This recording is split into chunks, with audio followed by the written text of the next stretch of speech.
अल्हम्दुलिल्लाहिल्लज़ी हदाना इलल इस्लाम वस्सलातु वस्सलामु अला मन ला नबिय्य बअदहु व अला आलिहि व अस्हाबिहि अजमईन। अम्मा बअद फ़अऊज़ु बिल्लाहि मिनश शैतानिर रजीम। बिस्मिल्लाहिर रहमानिर रहीम।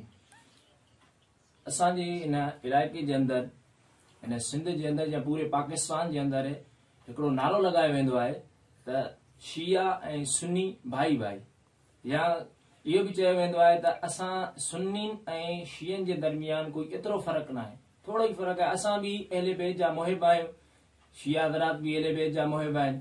असां भी या रसूल अल्लाह चवंदा आहियूं ऐं ही हज़रात भी या रसूल अल्लाह चवंदा आहिनि। त हिन जुमलनि खे असां पंहिंजे बुज़ुर्गाने दीन रहमहुमुल्लाह सलाम जी बारगाह में रखूं था। उहे हिननि जे बारे में छा था फरमाइनि।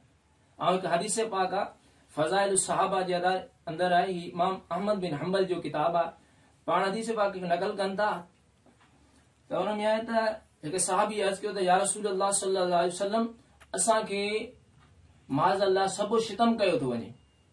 त नबी करीम सल्लल्लाहु तआला अलैहि वसल्लम फरमायो मन सब असहाबी, जे मुंहिंजे सहाबी खे तान कयो, जे मुंहिंजे सहाबी ते तान कयो फअलैहि लअनतुल्लाहि वल मलाइकति वन नास अजमईन, उन शख्स जे मथां अल्लाह रब्बुल इज्जत जी भी लानत आहे, फरिश्तनि जी भी लानत आहे, तमाम माण्हुनि जी भी उन जे मथां लानत आहे।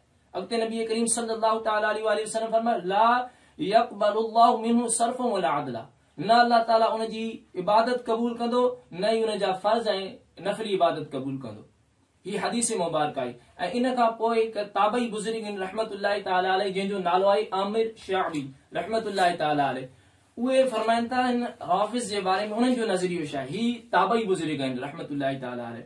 ये फरमाइनि था त ही जेके राफ़िज़ीन, पाण फरमाइनि त मां बिदअती हुननि जो सर्वे कयो, मूंखे राफ़िज़िन खां वधीक कोई भी शख्स जेको आहे न शरीर न लॻो। पाण फरमाइनि था फलौ कानू मिन दवाबि कानू हुमरन, अगरि ही शिया जेके आहिनि इहे जानवर हुजनि हा त इहे गॾ हुजनि हा।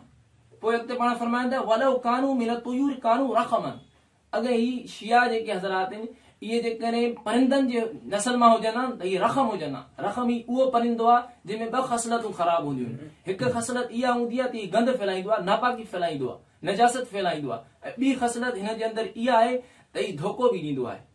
पाण फरमाइनि था त जेकॾहिं हीउ इन्हनि परिंदनि मां हुजनि हा त हीउ रखम थियनि हा। ऐं इन खां पोइ पाण फरमाइनि था व सुन्नतुन सुन्नतुल यहूद, हिननि जी जेको तरीक़ो आहे उहो यहूदिन वारो तरीक़ो आहे, जीअं यहूदनि जे अंदरि जहिड़ो वाधात करण जो तरीक़ो आहे बि उहे ई। पोइ पाण फरमाइनि था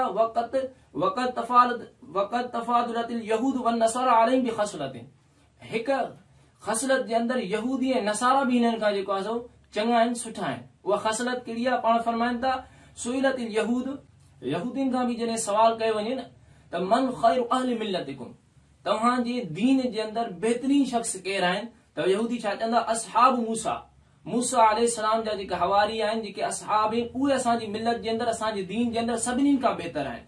ऐं जॾहिं नसारा खां ईसाइन खां सवाल कयो वञे न मन ख़ैरु अहलि मिल्लतिकुम, तव्हांजे दीन जे अंदरि तव्हांजी मिलत जे अंदरि बहितरीन केरु आहे, त हू चवंदा त हज़रत ईसा अलैहिस्सलाम जा हवारी।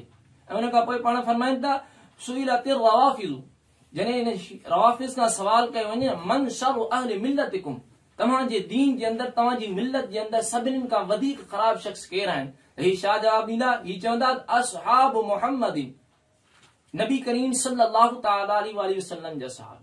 यानी हिन ख़सलत जे अंदरि यहूदो नसारा भी हिननि खां चङा आहिनि। यहूदो नसारा भी पंहिंजे नबियनि जे असहाबनि खे घटि वधि न ॻणाईंदा आहिनि, उन्हनि खे सभिनी खां बहितर सम्झंदा आहिनि। लेकिन रवाफ़िज़ जो इहो शियार आहे जो पंहिंजे नबी जे असहाबनि ते माज़अल्लाह तान कंदा आहिनि।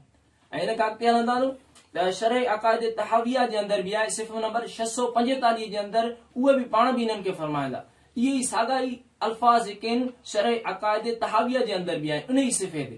ही जेके आहिनि यहूदो नसारा खां बि वधीक ख़राब आहिनि। यहूदो नसारा बि हिन ख़सलत जे अंदरि हिननि खां चका आहिनि।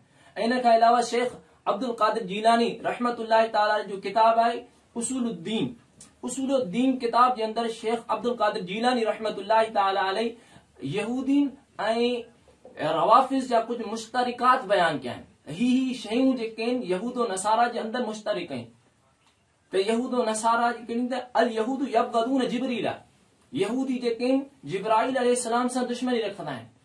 उन सां पाण चवंदा आहिनि, हू चवंदा आहिनि हुआ अदुवुना मिनल मलाइका, जिब्राइल अलैहिस्सलाम मलाइका मां असांजो दुश्मन आहे। वकदालिका सनफुम मिनर राफिदा, ईअं ई पाण फरमाइनि था त ईअं ई शियनि मां बि हिकिड़ो गिरोह आहे। यक़ूलून, उहे छा चवंदा आहिनि, उहे चवंदा आहिनि त ग़लत जिब्रील, जिब्राइल खां वही जे अंदरि ग़लती, बिल वही जे अंदरि जिब्राइल खां ग़लती वई थी। यानी वही त नबी हज़रत अली ते अचणी हुई, लेकिन जिब्राइल ग़लती करे हज़रत मुहम्मद सल्लल्लाहु तआला अलैहि वसल्लम वटि खणी आया।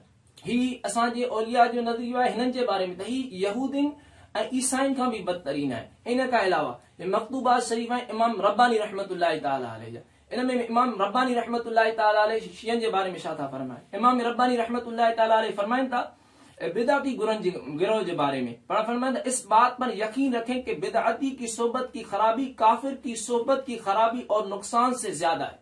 फरमाइंदा काफिर भी इस्लाम जो दुश्मन आहे, बिदअती भी दुश्मन आहे, लेकिन काफिर एक खुलियल दुश्मन आहे, ज़ाहिर दुश्मन आहे। जॾहिं भी मुसलमान हुनखे ॾिसंदो त हुनखे ज़ाहिर यकीन थींदो ही मुंहिंजो दुश्मन आहे, लेकिन बिदअती न काफिर खां वधीक इस्लाम जो दुश्मन आहे, छो जो ही इस्लाम जो टाइटल इस्तेमाल करे मुसलमाननि खे धोखो ॾिए थो।